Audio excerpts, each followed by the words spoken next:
جو قوم اس وقت پوری امت کا سر بلند کر رہی ہے، پوری امت اور انسانیت کی طرف سے فرض کفایہ ادا کر رہی ہے اور زبردست قربانیاں دے رہی ہے، اس قوم کے ایک نوجوان سے میری اچانک ملاقات ہوئی ایک عجیب و غریب طریقے پر۔ میں مدینہ منورہ ہی میں اس وقت پڑھتا تھا، امتحان قریب تھے شاید، تو ہم اکثر طلبہ مسجد نبوی میں بیٹھ کر امتحان کی تیاری کرتے تھے۔ میں روضۃ الجنہ میں بیٹھا ہوا کوئی کتاب پڑھ رہا تھا،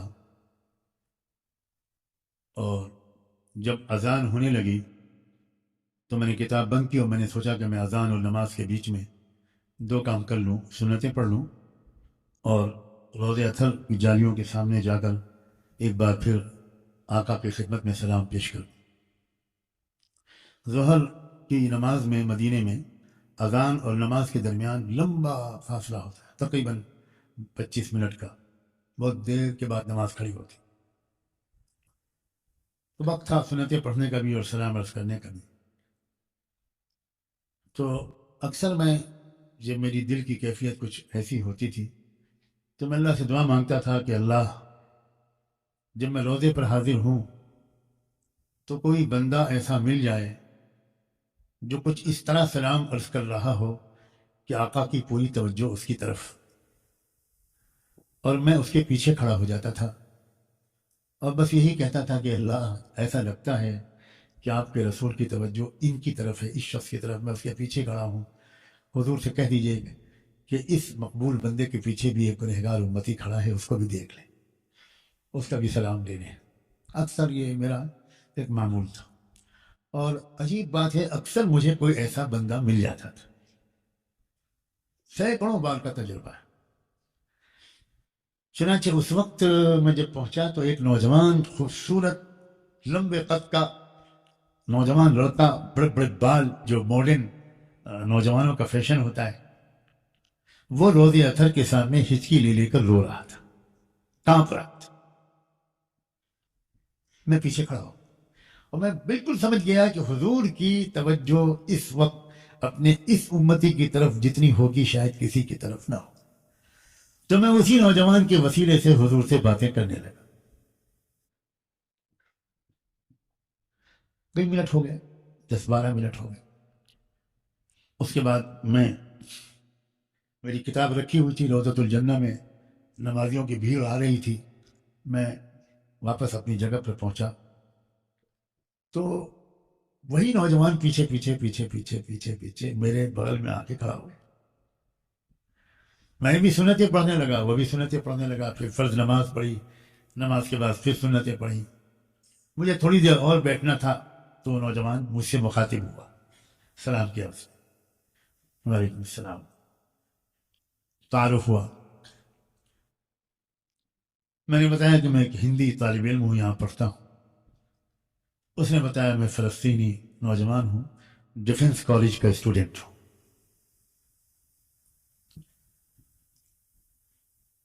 اور ایک خاص دعا مانگنے کے لیے عمرے کی نیت سے آیا۔ میں خاموش رہا، کہنے لگا میرا جی چاہتا ہے کہ وہ دعا آپ کو بتا دوں۔ میں نے کہا ٹھیک۔ تو اس نے بجائے کچھ بتانے کے مجھے ایک لفافہ دیا کہ پہلے اس کو پڑھ لیں۔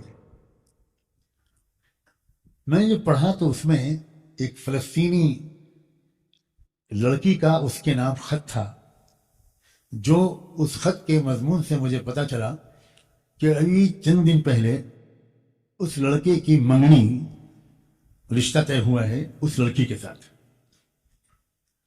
اور اس لڑکی نے خط میں یہ لکھا تھا کہ میں یہ خط آپ کو اپنے والدین کے ذریعے بھجوا رہی ہوں، ایک بات کا مشورہ کرنا چاہتی ہوں، چند مہینے پہلے میرا رشتہ آپ کے ساتھ طے ہوا ہے، میں اس پر بہت خوش ہوں، لیکن ہمارے کالج میں ابھی 3-4 دن پہلے 4 لڑکیاں مانگی گئیں، میری تمنا ہے کہ میرا نام قبول ہو جائے، مگر میں چونکہ آپ کی امانت بن چکی ہوں، اس لیے میں آپ سے اجازت ضروری سمجھتی ہوں۔ مجھ سے بہت اچھی لڑکیاں آپ کو مل جائیں گی، آپ کا احسان ہوگا، آپ مجھے اجازت دے دیں، میں خطا کار ہوں، گنہگار ہوں، اگر شہادت نصیب ہو جائے گی تو میری مغفرت ہو جائے گی۔ تو یہ خط جب ملا تو ہماری ڈیفنس کالج کی ٹیم پکنک منانے کے لیے کسی یورپ کے ملک میں جا رہی تھی۔ میں نے فوراً اپنا نام اس گروپ سے نکلوایا اور دوسرے ہی دن میں ویزا لے کر عمرے کے لیے آ گیا، یہی سوچ کر کہ اتنے عظیم خط کا میں کیا جواب دوں۔ میرا دل نہیں چاہتا کہ ایسی شاندار لڑکی سے میں محروم ہوں، میں تو اس کے لائق نہیں ہوں۔ مگر عجیب بات ہے، ایسی نیک لڑکی سے میرا رشتہ ہوا ہے جو شہید ہونا چاہتی، میں اس سے اپنے کو محروم کیسے کروں؟ اور اگر محروم کرتا ہوں تو کیا اللہ کے ہاں مجھ سے پوچھا نہیں جائے گا کہ تم نے اپنی خواہش پوری کی، میری نیک بندی کی شہادت کا جذبہ تم نے رد کر دی؟ میں کیا جواب دوں گا؟ میں اسی دعا کے لیے مدینے آیا ہوں اور میں نے حضور سے کہا کہ حضور مجھے آپ سے جواب چاہیے، حضور مجھے آپ سے جواب چاہیے۔ پلٹ کر کے میں نے دیکھا تو آپ کو دیکھا، مجھ سے اس نے کہا، میرے دل میں آیا کہ حضور کا جواب ان کے ذریعے ملے گا، میں آپ کو جانتا نہیں، میں آپ کے پیچھے پیچھے چلا آیا۔ میں نے خط کو آنکھوں سے لگایا، سر پہ رکھ، اس نوجوان کو سینے سے لگا کر رویا، میں چوما اس کو پیار کو۔ میں نے کہا کیا نصیب ہے تمہارا اے علماء۔ وہ نوجوان بڑے بڑے بالوں والا تھا، پینٹ شرٹ پہنے تھا، سونے کی لاکٹ اس کے کان تھی۔ میری تمہاری نظر پڑتی ہے ایسے نوجوانوں پر تو تم ان سب کو گنہگار سمجھتے ہو، تمہیں نہیں پتا کہ اس نوجوان کو اللہ سے اور اللہ کو اس سے کیا تعلق ہے۔ تم ظاہر پرست ہو، ظاہر پرست۔ تمہیں نہیں پتا یہ نوجوان جو کو ایجوکیشن والے کالجوں میں پڑھتے ہوئے بھی اپنے دامن کو محفوظ رکھے ہوئے ہیں، ان کا دل میری داڑھی کے بالوں سے زیادہ سفید ہے۔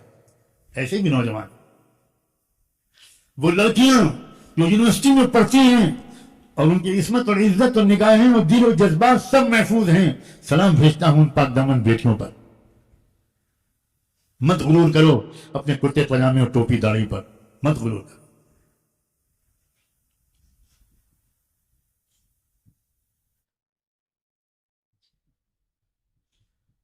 نوجوان سے میں نے کہا بیٹا، میرے بھائی، میرے عزیز بھائی، دوست، ساتھی، میں کیا جواب دوں؟ جس طرح تم حیرت میں ہو، تم سے زیادہ میں حیرت میں۔ مجھے رشک آ رہا ہے کہ تمہارے یہاں ایسی لڑکیاں بھی موجود ہیں، 18-19 سال کی لڑکی شہادت کی شوق میں بے چین ہے۔ میں نے اس سے کہا کہ تم تو یہاں سے یہ جواب دے دو، استخارہ کرو، اور استخارے کے جواب میں اگر تم کو شہید ہونا ہو تو تم میرے لیے دعا کرتے ہوئے شہید ہو جاؤ۔ یہ دعا کرتا ہوں کہ اگر یہاں ملاقات نہیں ہو رہی تو تم جیسی نیک بندی سے میری جنت میں ملاقات ہو جائے اور ہم تم وہاں ہمیشہ ساتھ رہیں۔ پھر میں نے اس سے کہا کہ دیکھو، میں یہاں طالب علم ہوں، میرے ساتھ ایک وقت کا کھانا کھا لو یا ناشتہ کر لو، مجھ پر احسان ہوگا، تم رسول اللہ کے مہمان ہو۔ میرے کمرے پہ آیا، بہت دیر تک ہم لوگ بیٹھے، پھر میں نے اس کا پتہ لیا، اپنے ہاسٹل کا پتہ دیا، چیف وارڈن جو ہمارے تھے ان کے آفس کا فون نمبر دیا، اور میں نے کہا کہ جو بھی خبر ہو تمہارے اور اس بیٹی بہن کے بارے میں ذرا مجھے اطلاع کر دینا۔